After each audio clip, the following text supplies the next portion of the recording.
സ്തുതിയായിരിക്കട്ടെ. ഈശോയിൽ ഏറ്റവും സ്നേഹമുള്ളവരെ, ഒരു ക്രിസ്തുമസ് കൂടി നമ്മുടെ ജീവിതത്തിലേക്ക് കടന്നു വരികയാണ്. വീണ്ടും പുൽക്കൂടിലേക്ക് ഒരു യാത്ര കൂടി നടത്താൻ പോവുകയാണ്. പരിശുദ്ധ കന്യകാമറിയവും യോസേഫും ഈശോയുമുള്ള ഒരു പുൽക്കൂട്. ഒരു വാക്കുകൊണ്ട് ഈ ഭൂമിയെ സൃഷ്ടിച്ചവന് മറ്റൊരു വാക്കുകൊണ്ട് അതിനെ രക്ഷിക്കാൻ കഴിയുമായിരുന്നെങ്കിലും മനുഷ്യനായി പരിശുദ്ധ അമ്മയിലൂടെ പിറക്കാൻ മനസ്സ് കാണിച്ച വലിയ തിരുനാളിന്റെ പേരാണ് ക്രിസ്തുമസ്. ഒരു രക്ഷകൻ നമുക്ക് വേണ്ടി നമ്മുടെ ഇടയിൽ പിറന്നിരിക്കുന്നു. ഇമ്മാനുവൽ. എന്റെയും നിങ്ങളുടെയും കുടുംബത്തിലേക്ക്, എന്റെയും നിങ്ങളുടെയും വ്യക്തി ജീവിതത്തിലേക്ക്, എന്റെയും നിങ്ങളുടെയും നിയോഗങ്ങളിലേക്ക്, സങ്കടങ്ങളിലേക്ക്, സ്വപ്നങ്ങളിലേക്ക്, പ്രതീക്ഷകളിലേക്ക് ഇതാ വീണ്ടും ഈശോ കടന്നു വരികയാണ്.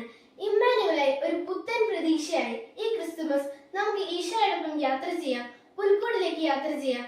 രക്ഷകനെ നമുക്ക് സ്നേഹത്തോടെ വരവേൽക്കാം.